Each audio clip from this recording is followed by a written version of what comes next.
You are a farmer in the year 1200. You are tending your fields. Your world is wood, stone, and sky. A shadow falls. It is not a cloud. It is a wing. A 60-meter span of aluminum alloy. It hangs in the air, silent. Then it drops. The ground shudders. Your first thought is not airplane. Your first thought is dragon. Your first thought is God. The 747's landing gear digs a trench deeper than your house. The impact throws you onto your back. Your ears are ringing. But there is no explosion. There is no fire. Just the groan of stressed metal settling. And then, silence. You stand. You walk closer. The grass is flattened in a perfect circle. The air smells of rain and something sharp, like lightning. You touch the metal. It is cold. It is impossibly smooth. You have never seen a thing without a grain.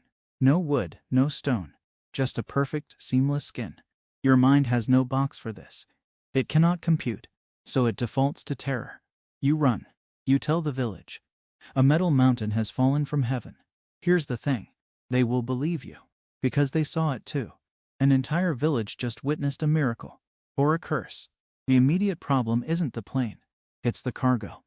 The forward hold of a 747-400 can carry over 35 metric tons. Let's say this one was a freighter.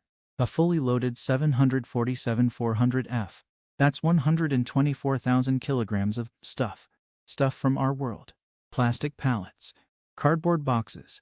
Industrial machinery. Consumer electronics. Pharmaceuticals. Everything is sealed in a pressurized, climate-controlled aluminum tube.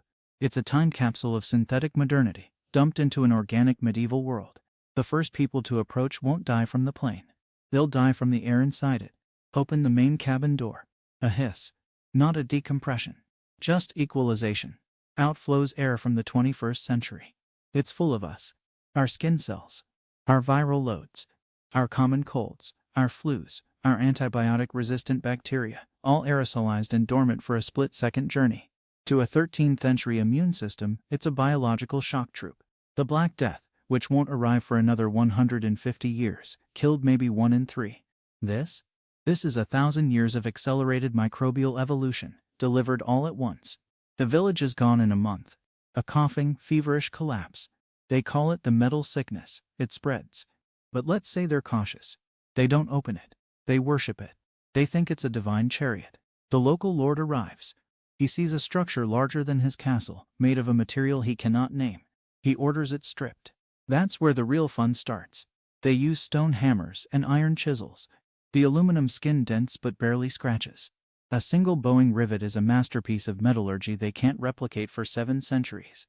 They eventually pry a cargo door open with levers. Darkness inside. They bring torches. The first box they drag out is labeled electronics, fragile. Inside are flat-screen monitors. To them, they are black, obsidian mirrors of impossible flatness. They are revered as scrying pools.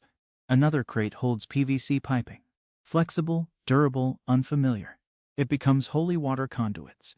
But the real prize is in the lower cargo holds.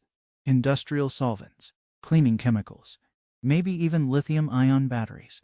A medieval alchemist finds a drum of isopropyl alcohol. He thinks it's aqua vitae, the water of life. He drinks it. He dies, horribly. Another finds a battery pack. He tries to heat it in a fire. The thermal runaway explosion looks like sorcery. It kills 5 men and burns down the Lord's wooden keep. He decides the metal mountain is demonic. He orders it destroyed. They try fire. Wood burns at maybe 800 degrees Celsius. Aluminum melts at 660. It's close. But they can't sustain that heat on such a mass. The skin blackens. It warps. But it doesn't melt. They try to bury it. They command 100 serfs to dig around it. It's too big. They give up. The plane becomes a permanent feature. A new hill on the horizon. Generations are born, live and die with this silent metallic leviathan in their fields. It reshapes their culture. Their maps redraw the landscape around it. Their religions incorporate it. It's a testament to a forgotten, superior people. Or a prison for a fallen angel. It is the ultimate out-of-place artifact, and it warps their entire historical trajectory just by existing. Now let's talk about the long-term problem. The plane won't rust away quickly. It's aluminum. It forms a protective oxide layer. It'll sit there for centuries, slowly pitting. But the interior is a different story. The fabrics, the plastics, the rubber. Without climate control, they degrade. They leach chemicals. The hydraulic fluid, the jet fuel residues in the tanks, the synthetic lubricants. They seep into the water table. The local river starts tasting bitter. Crops fail downstream. Animals get sick. A slow, toxic legacy they cannot trace. But here's the twist. The real catastrophe isn't the disease or the poison. It's the ideas. Let's say a crate of manuals survives. Maintenance manuals. Schematics. Written in modern English. A monk, some literate cleric, gets his hands on them. He cannot read the language, but he can see the diagrams, cross-sections of the engines, electrical wiring schematics, the principles of hydraulics. He sees a world where force is transferred not by muscle or water wheel, but by fluid and tubes, where light comes from glass filaments, not fire. He sees the shape of a turbine. He doesn't understand the physics, but he understands the geometry. He starts sketching. He shows the local blacksmith. They try to build a crude, scaled-down model of a pump based on a hydraulic diagram. It fails. But the attempt sparks something. A leap in conceptual thinking. A bypass of centuries of gradual engineering progress.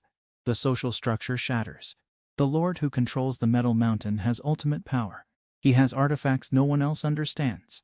He can claim divine favor. He can start a crusade. He can build a new kingdom around this single anomaly. Wars are fought not for land, but for access to the strange, lightweight holy metal that can be scavenged. The geopolitical map of Europe is redrawn, centuries ahead of schedule, because of a single Boeing 747 sitting in a French field. And then there's the fuel. Let's be generous. Say it had a quarter tank of jet fuel left. That's roughly 40,000 liters. A medieval chemist discovers it burns. And burns hot.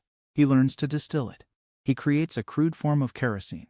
Now he has a liquid that can power lamps far brighter than tallow candles. He can solder metal. He can start fires in the rain. He has a technological advantage that could jumpstart an industrial revolution, but only in one isolated toxic spot. It creates a terrifying, uneven world. Your kitchen in 1200 wouldn't just have a new view. The sound of the impact would have shattered your clay pots from a mile away. The local lord would have confiscated your land to build a shrine. Your children would have died from a cough they caught from a pilgrim who touched the sky beast. Your entire reality, from your religion to your disease profile to your feudal obligations, is now orbiting this one impossible object. The 747 doesn't conquer the medieval world with guns or germs. It conquers it with context collapse. It is a bomb that detonates not in the field, but in the human mind. It proves their entire understanding of the universe is wrong. And once you know that, you can believe anything. You can build anything. Or destroy everything. The plane is just metal and wire. The real cargo is the end of ignorance. And that is the most dangerous thing you can possibly drop into any era. If you enjoyed this, like the video, drop a comment, and subscribe so you don't miss the next one.